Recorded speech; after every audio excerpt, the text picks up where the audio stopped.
টাকার অভাবে চিকিৎসা বন্ধ হয়ে যাচ্ছে, সবাই একটু সাহায্যের হাত বাড়িয়ে দিবেন।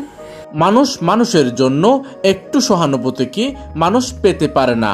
হ্যাঁ, বলছিলাম ক্যান্সার আক্রান্ত আব্দুর রহিমের কথা, যার চিকিৎসার জন্য প্রয়োজন প্রায় 4 লাখ টাকা। পরিবারের একমাত্র উপার্জনকারী হওয়ায় অসুস্থ হয়ে পড়ার পর তিনি আর কাজ করতে পারছেন না, ফলে এক ছেলে ও এক মেয়েকে নিয়ে দারিদ্র্যের মধ্যে দিন কাটাচ্ছে পরিবারটি। টাকার অভাবে চিকিৎসা বন্ধ হয়ে যাচ্ছে, সবাই একটু সাহায্যের হাত বাড়িয়ে দিবেন। সবাই একটু শেয়ার করবেন, আমার আব্বু যেন সুস্থ হয়ে যায়।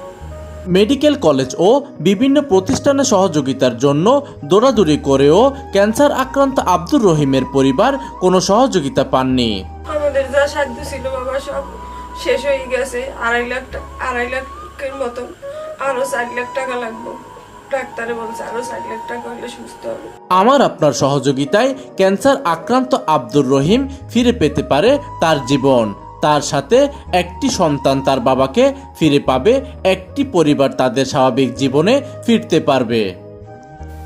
আমি বলতে চাচ্ছি যে আমার বাবা সুস্থ হয়ে যাক, আমার বাবা যেন তাড়াতাড়ি সুস্থ হয়ে যায়। আল্লাহ যেন আমাদেরকে এই বিপদ থেকে উদ্ধার করে, আমাদেরকে কেউ না কেউ কারো মাধ্যমে যেন আল্লাহ আমাদেরকে হেল্প করে। পরিশেষে আমার আপনার সামান্য সহযোগিতায় স্বাভাবিক জীবন ফিরে পেতে পারে ক্যান্সার আক্রান্ত আব্দুর রহিম। চিকিৎসা সহায়তা পাঠানোর জন্য নিচের দেওয়া নাম্বারে যোগাযোগ করতে অনুরোধ করা হচ্ছে তার পরিবারের পক্ষ থেকে।